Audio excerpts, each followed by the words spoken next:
जय माता दी बच्चों, सब ठीक ठाक। तो प्रीवियस क्लास में हमने समझा था कि लिंकिंग वर्ब के बाद हम क्या अवॉइड करते हैं? लिंकिंग वर्ब के बाद क्या अवॉइड करते हैं? एडवर्ब को।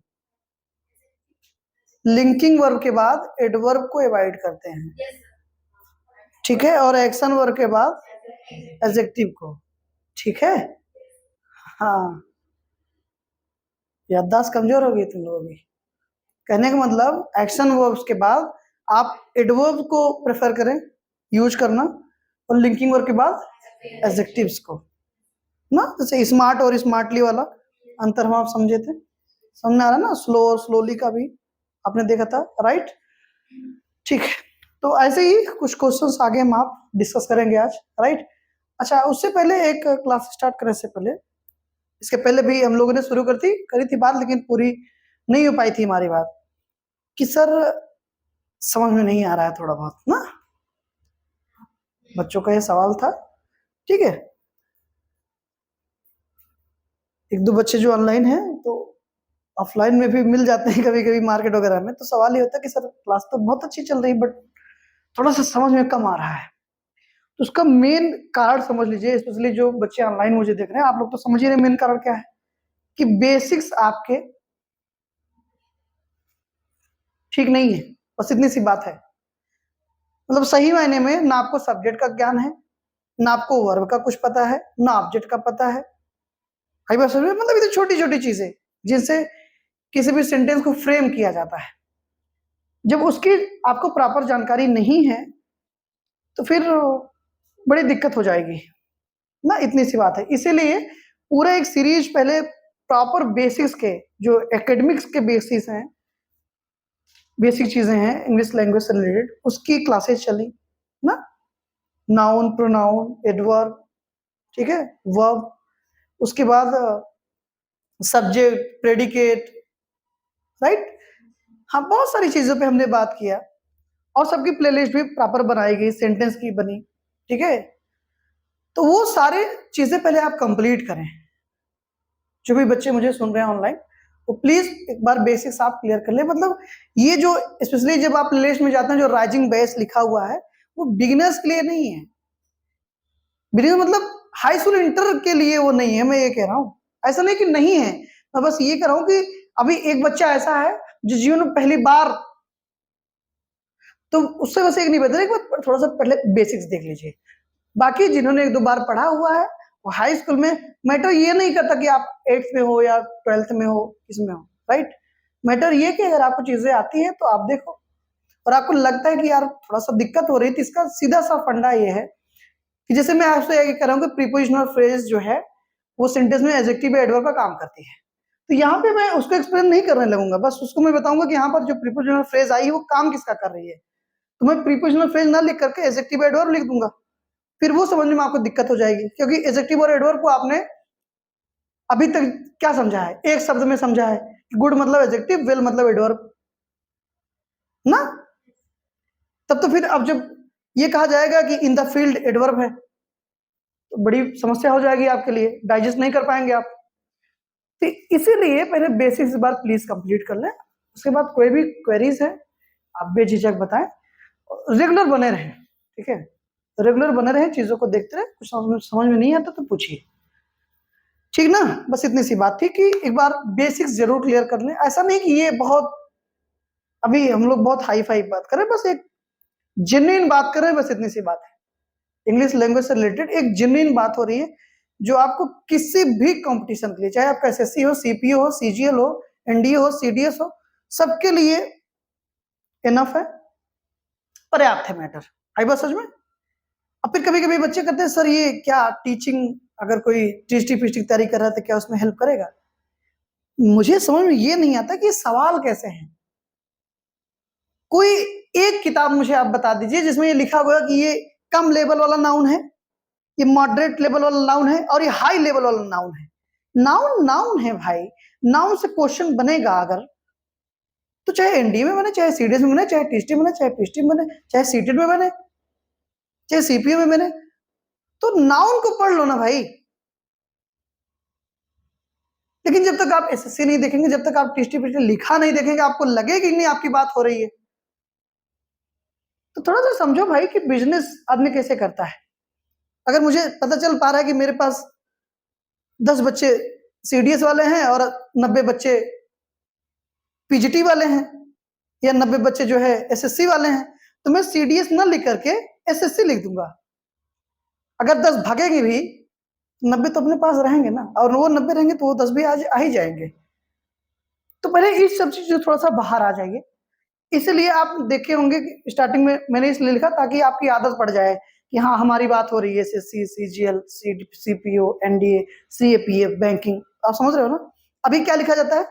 For all competitive exams. ठीक है, दुनिया में जितने भी अंग्रेजी से संबंधित एग्जाम्स है वहां पे ये यूजफुल है। That's it. Clear?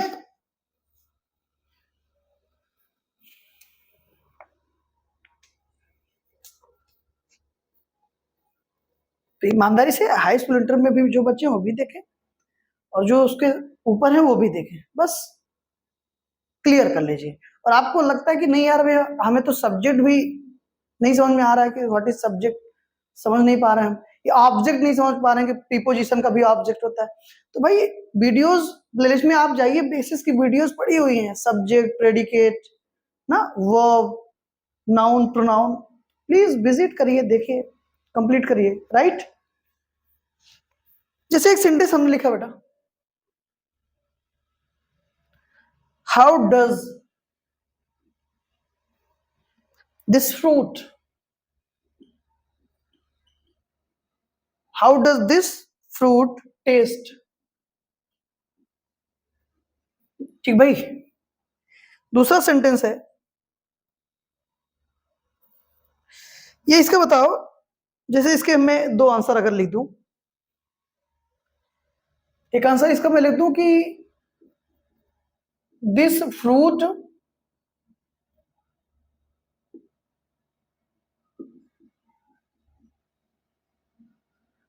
Tests like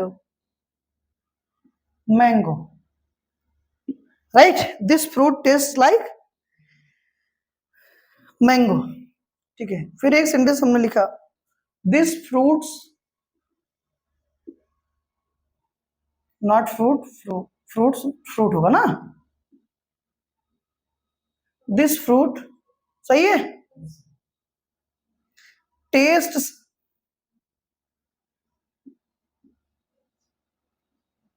sweetly. Right? अब थोड़ा सा बताइए क्या दिक्कत है।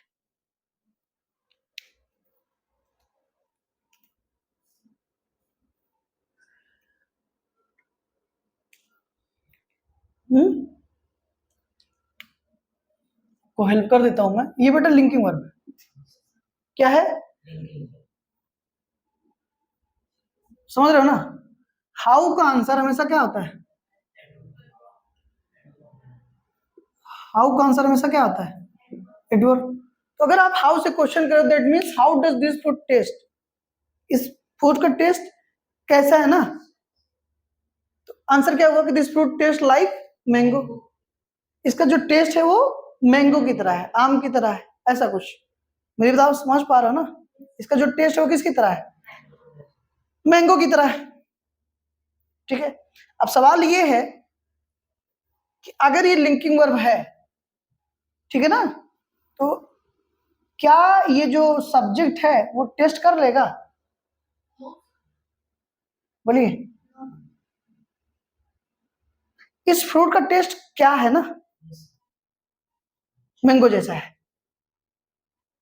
और हाउ का आंसर हमेशा क्या होता है, एडवर्ब होता है। इसका मतलब ये नहीं आएगा यहाँ पर, क्योंकि लिंकिंग वर्ब्स के बाद हम, या लिंकिंग वर्ब्स के साथ आप कह सकते हैं एडवर्ब्स को क्या करते हैं, एवॉइड करते हैं ना। तो इसका क्वेश्चन आप ऐसे बनाओ, व्हाट से, what does this fruit taste. ठीक है, और उसके बाद एक अब हमको क्या देना पड़ेगा, प्रीपोजिशन, लाइक, कारण ऑब्जेक्ट चाहिए ना हमको, तो ये व्हाट क्या हो जाएगा, ऑब्जेक्ट हो जाएगा।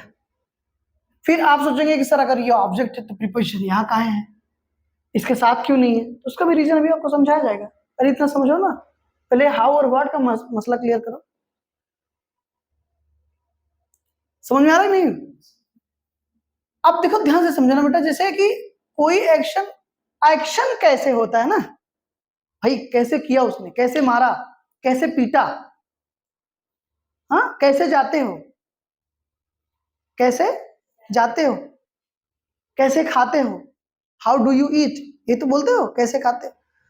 तो एक्शन कैसे हो रहा है ये बताएगा ना, हाउ का आंसर तो ये बताएगा ना। मेरी बात समझ पा रहे हो नहीं मैं कहना क्या चाहता हूं?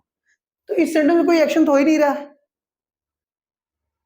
तो क्वेश्चन किससे करेंगे, व्हाट से। हमेशा ऐसे क्वेश्चंस हमेशा किससे किए जाएंगे, व्हाट से, ना कि हाउ से। तो क्या होगा, what does this fruit taste like. समझ में आ रहा है? तो आंसर क्या हो जाएगा, this fruit taste like mango. Preposition है भैया।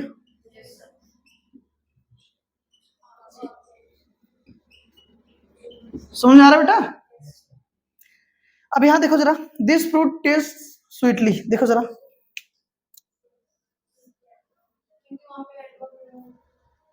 हाँ ये लिंकिंग वर्ब है ना, ये एक्शन वर्ब नहीं हो सकती बेटा, कारण सब्जेक्ट चेक करो ना इसका, ये एक्शन करने की हालत में है। बोलो, ये तो वही हालत हुई कि साहब उन्होंने भाला फेंक के मारा, मेरी आंख अंधी हो गई, कि मैं अंधा हो गया, मेरी आंख कोच दिए भाला से, अपने हाथ से ऐसे फेंक के मारे और आंख गई मेरी। तो जब पुलिस वाले भाग कर गए, पुलिस वाले भाग कर गए कि कौन है इतना ज्यादा तबाही मचा रहा है, तो वो बेचारा लूला निकला दोनों हाथ से। अब पुलिस वाला हैरान कि उसके दोनों हाथ नहीं है, वो भाला फेंक के कैसे मार दिया। फिर जो गए थे उनके पास, साहब के पास, बोले सर हम मजाक कर रहे थे। थोड़ा सा एक्चुअली हुआ क्या सर, अभी आ रहा था मेरा दोस्त मिल गया, नींबू पानी पिला दिया, दिमाग काम नहीं कर रहा था उसने, हम सोचे कि मजाक करने के लिए कोई नहीं मिल रहा, हम सोचे आप ही कर ले। सर ये सॉस है। सॉस लगा के गए थे, आप समझ रहे हो ना, मैंगो सॉस लगा के गए थे। तो भाई ये तो चेक कर लो, ये एक्शन करेगा क्या, नॉन लिविंग तो ये एक्शन करेगा नहीं, लिंकिंग वर्ब, ये एक्शन वर्ब होगी, बताया था ना आपको, टेस्ट लिंकिंग वर्ब भी एक्शन वर्ब है, लेकिन सब्जेक्ट पे डिपेंड करता है ना, ये नहीं करेंगे, नॉन लिविंग थिंग्स है। तो भैया लिंकिंग वर्ब के बाद एडवर्ब क्या करेंगे बेटा, एवॉइड करेंगे, क्या आ जाएगा, एडजेक्टिव आ जाएगा, ये रहा करेक्शन आपका, दिस फ्रूट टेस्ट स्वीट, ना कि स्वीटली। यहां तक कोई इशू हो बताइए, कंफर्म है एकदम, बोल भाई।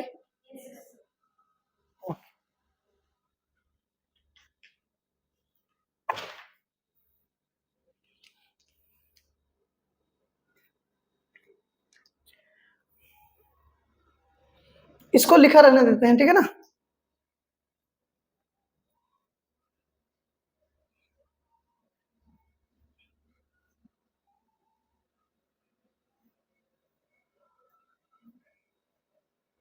रेज ही कर देते हैं, फिर बाद में रेज करने में दिक्कत होती है।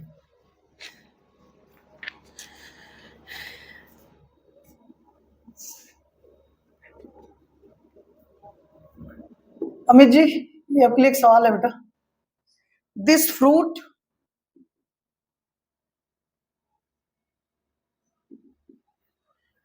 टेस्ट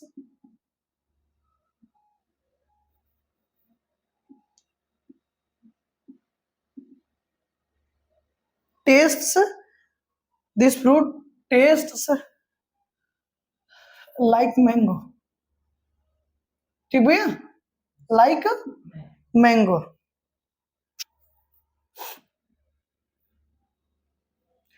पार्ट्स ऑफ स्पीच, ये इसका फंक्शन बता दीजिए, किसका फंक्शन कर रही है।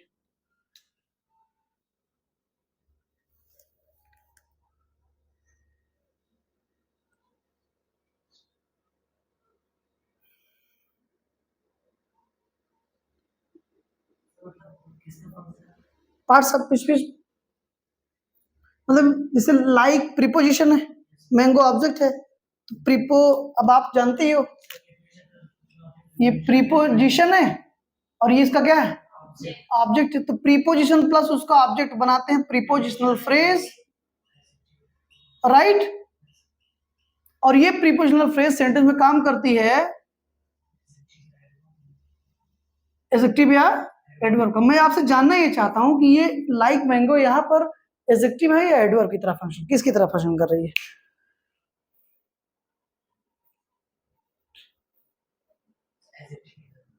क्यों एडवर्ब क्यों नहीं? क्योंकि अगर बोलो भाई। टेस्ट लिंकिंग वर्ब है। हाँ बिल्कुल सही, हो गया आंसर, पूरा हो गया। लिंकिंग वर्ब बाद क्या होगा? ना कि एडवर्ब। समझ में आई बात? तो यहाँ पर लाइक मैंगो फंक्शन किसी तरह कर रहा है एडजेक्टिव की तरह। कोई दिक्कत? शाबाश, अब मजा आ रहा है। हाँ अब इसे कुछ बच्चे कहेंगे सर दिक्कत हो रही है, तो इसीलिए दिक्कत हो रही है क्योंकि बेसिस क्लियर नहीं है। बेसिस क्लियर कर लीजिए, मजा आएगा। नहीं तो फिर ये सुन लीजिए, जो जब हमारे ऊपर किसी का विशेष स्नेह रहता है तो हमको एक सलाह दी जाती है कि अरे अभी तुम्हारे लेवल का नहीं चल रहा है, बाद में जाना, अभी अपना पढ़ो, बाद में पढ़ लेना। और ये बात के चक्कर में पिछले 10 साल से इंग्लिश पढ़ रहे हैं ना आप। सब्जेक्ट वर्ब ऑब्जेक्ट क्लियर नहीं था, वो हाई लेवल चल रहा है तो बाद में पढ़ना। हाई लेवल लो लेवल जैसी कोई चीज नहीं होती, बस मैटर ये करता है कि आप पढ़ कैसे रहे, दैट्स इट। सीधी सी बात है ना। मैं कह रहा हूँ एकेडमिक्स में हाई स्कूल इंटर में जो एज होती है, जो स्ट्रेंथ होती है, जो स्टेमिना होता है, जो पावर होती है, जितना बढ़िया ब्रेन चलता है बच्चों का, सही गाइडेंस में सही टीचर पढ़ाने वाला मिल जाए फिर क्या दिक्कत है? बोलिए फिर क्या दिक्कत है? गली गली से गांव गांव से बेटा एनडीए सीडीएस के बच्चे निकलेंगे, गली गली की बात कर रहा हूं। लेकिन उसके लिए पढ़ाना पड़ेगा आपको। गवर्नमेंट 1 लाख 2 लाख रुपए जो पैसा देती है वो पढ़ाने के लिए देती है, हरमपन करने के लिए नहीं, नौटंकी करने के लिए नहीं, राजनीति करने के लिए नहीं,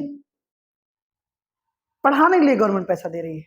और बहुत पैसा देती है गवर्नमेंट। गवर्नमेंट बहुत अच्छा काम करती है, बट वही है ना कि आपने कहा सुनी होगी कि चाय से ज्यादा केतली गर्म होती है। विधायक जी की पता ही नहीं, विधायक जी का नाम लेके उनके गांव के 4 लोग एक जने को फोड़ फाड़ दिए हैं, विधायक हमारे चाचा हैं। तो इसी कहते हैं कि चाय ज्यादा केतली गर्म है।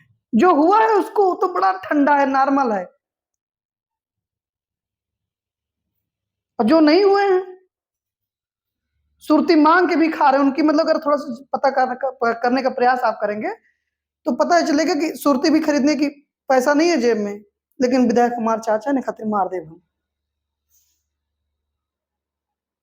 यही है कि समस्या है, इसलिए सबको समझना पड़ेगा। समझ रहे हो ना मेरी बात को? तो आप भी ढंग से पढ़िए और ढंग से बच्चों को पढ़ाया जाए। मुझे लगता है कि कुछ भी टफ नहीं है, और कुछ भी देखो इजी और टफ का कॉन्सेप्ट कहां से आता है आपके दिमाग में? आपको तो उसको प्रैक्टिकल कर लो ना। इजी हर वो चीज आपको लगती है जो चीज आपको आती है ढंग से। आपको हवा लगता है, भूनगा लगता है, और जो चीज नहीं आती टफ लगती है आपको। तो स्टार्टिंग में तो कुछ भी इजी नहीं होता है। आपके लिए साइकिल चलाना इजी था? नहीं। आज इजी लगता है, क्यों? प्रैक्टिस, सालों साल की प्रैक्टिस। अरे बच्चा 5th से एक टीचर के पास जाता है, ढंग से टीचर मेहनत करे तो हाई स्कूल इंटर तक बच्चा उस टीचर के पास रहेगा। टीचर्स भी बहुत एफर्ट देते हैं, बच्चा भी बहुत एफर्ट देता है, लेकिन कभी कभी मामला ढीला पड़ जाता है ना। फिर वो जैसे वही बात कहां से आ जाती है कि जैसे पैसे के लिए आपने क्या करा, सब्जेक्ट आपका संस्कृत है लेकिन आप पढ़ा अंग्रेजी रहे, सब्जेक्ट आपका हिंदी है लेकिन पढ़ा आप अंग्रेजी रहे, किए हैं आप बीए लेकिन पढ़ाएंगे साइंस, पढ़ाएंगे मैथ। बच्चे को बता दे अरे बहुत दिन से पढ़ा रहे, मास्टर है मास्टर। हाँ मास्टर तो है ही मूर्ख बनाने में, बस वो बात को पूरा नहीं कहना यही चाहते हैं कि मूर्ख बनाने में हम लोग मास्टर हैं, लेकिन वो मास्टर पे कह के रोक देते हैं। आपको लगता है कि सब्जेक्ट के वाले मास्टर तो समझा आपने गलत है, बताया सही गया था आपको, समझ आप गलत लिए। तो स्पेशलिस्ट ढूंढिए लाइफ में, लाइफ बन जाएगी। समझ रहे हो बेटा ना, बस इतनी सी बात है। तो बेसिक्स और ये सब वही चीजें हैं। हम ये कह रहे हैं फिफ्थ में प्रीपोजिशन नहीं था, फिफ्थ में इन द फील्ड कभी नहीं आया होगा, मुझे इतना बता दो बस। तुमने सिक्स में पढ़ा था नहीं, फिफ्थ छोड़ दो, सिक्स में पढ़ा था इन द फील्ड। तो इन द फील्ड जब आपने पढ़ा, हम ये कह रहे हैं बहुत नहीं समझाया जाता, बस अंडरलाइन करके ये बता दिया जाता देखो ये प्रीपोजिशनल फ्रेज है, एडजेक्टिव एडवर्ब का फंक्शन करती है। क्यों करती है? क्योंकि यहाँ पर देखो ये वर्ब को मॉडिफाई कर रही है। क्यों कर रही है? क्योंकि ये एडवर्ब क्यों है? क्योंकि वेयर का आंसर है, they play in the field. कहाँ खेल रहे हैं? मैदान में खेल रहे हैं। देखो बच्चों आंसर आया ना, मतलब एक तरीका मैं बता रहा हूँ, क्लास में सिक्स में बच्चा खूब अच्छे से नहीं सीख पाया, इतना तो उसको पता है ना कि भैया प्रीपोजिशनल फ्रेज एडजेक्टिव एडवर्ब का काम करती है, बस ठीक है।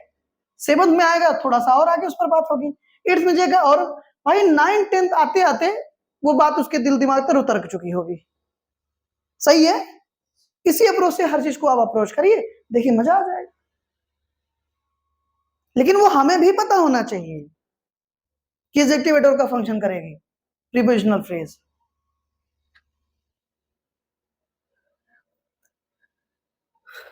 सेंटेंस है from which shop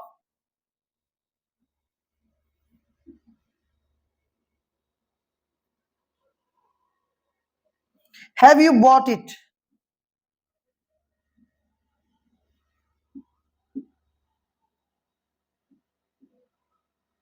from which shop have you bought it, ये पहला सेंटेंस। ये सेंटेंस और अबाउट व्हाट आर दे,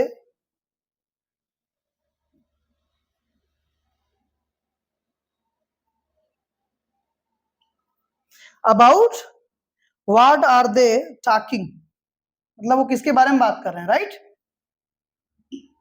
चलिए बताइए सेंटेंस सही है गलत।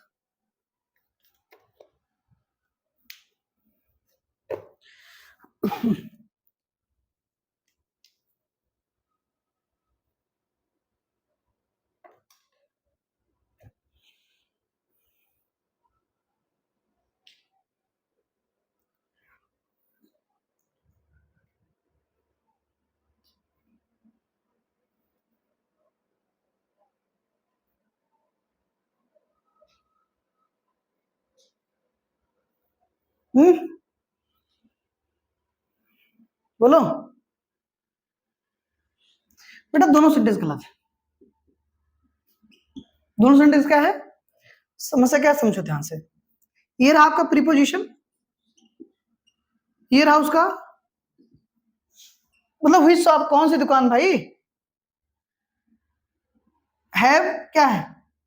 हेल्पिंग वर्ब है। यू क्या है? सब्जेक्ट है। बॉट क्या है? मेन वर्ब है। और ये भी क्या है? उसका ऑब्जेक्ट है। किसका? मेन वर्ब का। सही है? अब आप थोड़ा सा समझना, समझने वाली बात ये है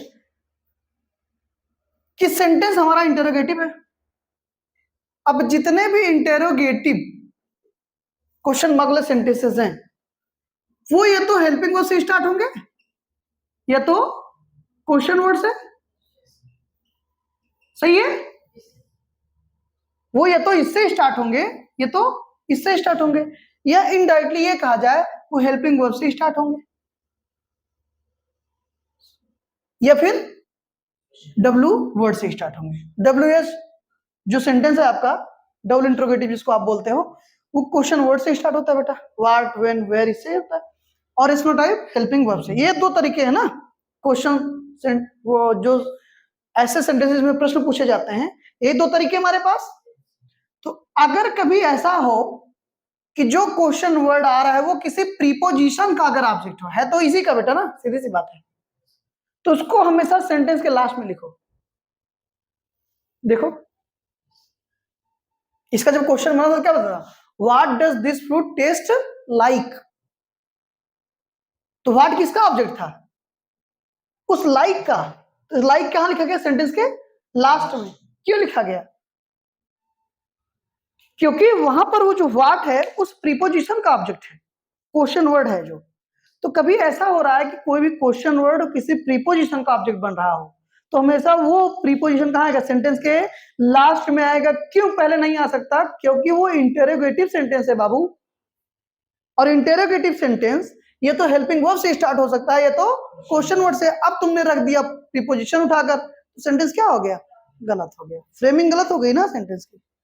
लॉजिकली सही कर लोगे, स्ट्रक्चरली गलत हो जाएगा। सही है, तो क्या होगा, बोलो। बोलो बोलो। विच शॉप हैव यू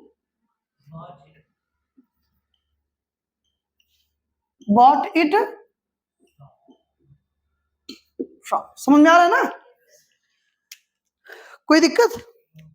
ये रहा प्रीपोजिशन और ये रहा इसका ऑब्जेक्ट, ठीक है। तो ये सेंटेंस क्या हो गया हमारा, सही, ठीक है। तो कभी भी किसी प्रीपोजिशन का ऑब्जेक्ट डब्ल्यू एच वर्ड होगा, क्वेश्चन वर्ड होगा, तो हमेशा उसको, उस प्रीपोजिशन को क्या लिखा जाएगा, लास्ट में, ये जान लेना। स्टार्टिंग में क्यों नहीं लिखते, क्योंकि क्वेश्चन वर्ड्स की स्टार्टिंग, सॉरी नॉट वर्ड्स की, इंटेरोगेटिव सेंटेंसेस की, प्रश्नवाचक वाक्यों की जो स्टार्टिंग है वो या तो हेल्पिंग वर्ब से होती या क्वेश्चन वर्ड से। अब आपने प्रीपोजिशन पहले लगा दिया तो सेंटेंस क्या हो जाएगा, गलत। उस प्रीपोजिशन को ऐसी स्थिति में हमेशा लास्ट में ले जाना पड़ेगा आपको। आई बात समझ में, ठीक वही चीज यहां भी है बेटा। तो क्या हो जाएगा, व्हाट आर, आप समझ पा रहे हो ना, शाबाश।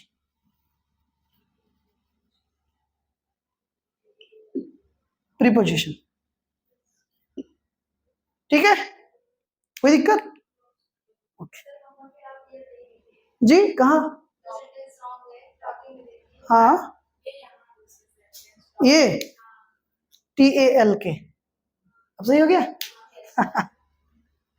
कुछ बेटे टालकिल टालकिंग पढ़ते हैं ना, talk, I don't talk you, तो टाल्क नहीं टाक, ऑफ्टन, तो ऑफन होता है, नॉट ऑफ्टन। ये इंफॉर्मेशन दे दीजिएगा, तो not information, that is information, ठीक है। वो बहुत ब्यूटीफुल है, that is not beautiful, that is beautiful ना, बढ़िया।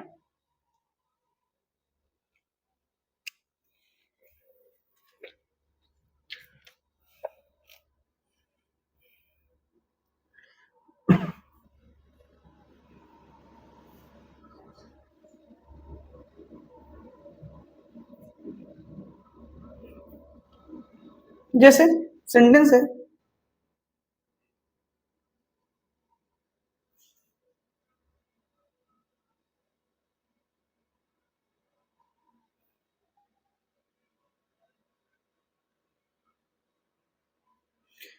How did that fabric, how did that fabric, how did that fabric feel to you,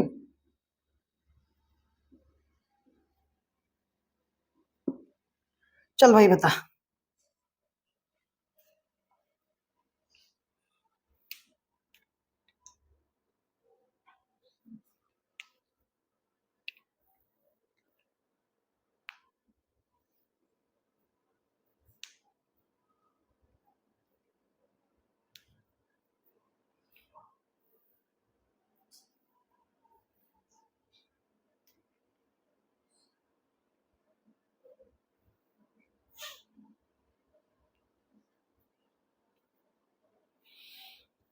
बोलो भाई।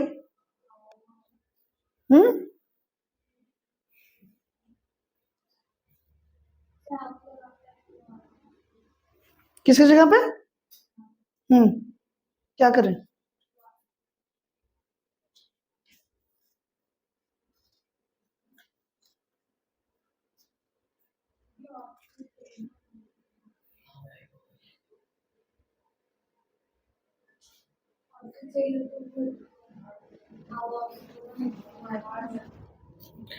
वही आपसे करें बेटा कि इसको हमेशा नोटिस करना कि हाउ का रिप्लाई एडवर्ब ही होगा, ठीक है ना।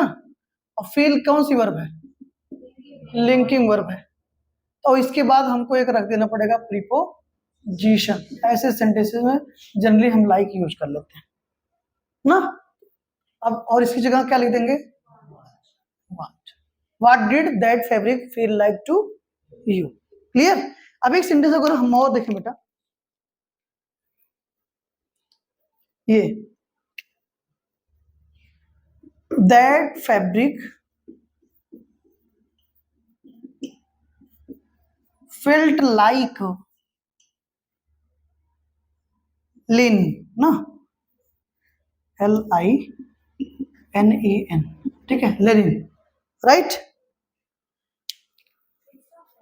हाँ इस ये वो है जी।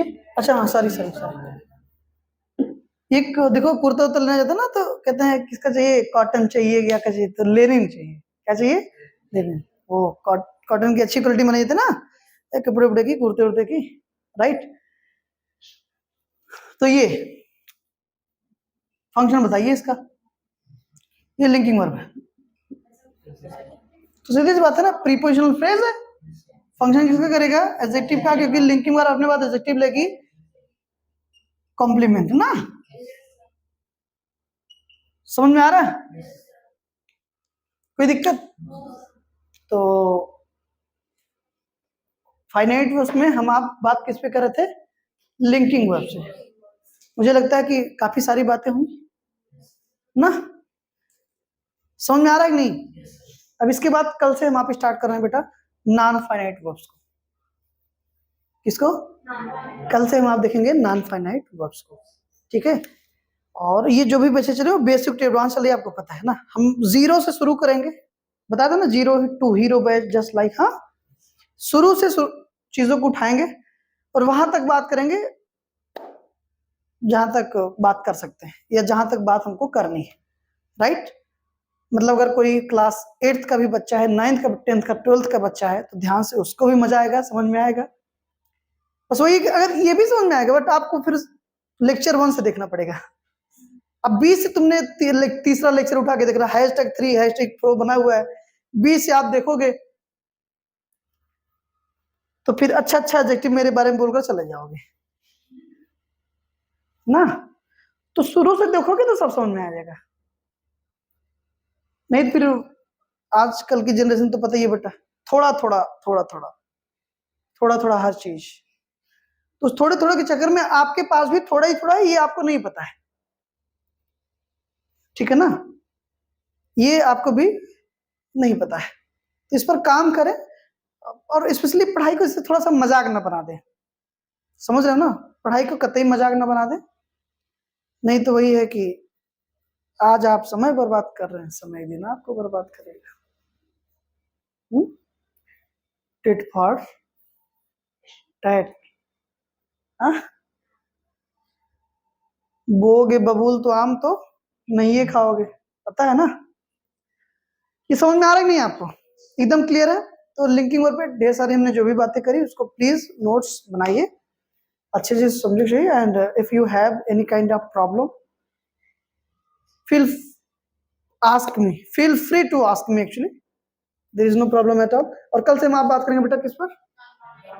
नॉन फाइनाइट वर्ब्स पर, ठीक है। एकदम शुरू से स्टार्ट करेंगे हम लोग, जैसा कि हर चैप्टर के साथ करते हैं, ठीक है। Okay, thank you so much, धन्यवाद।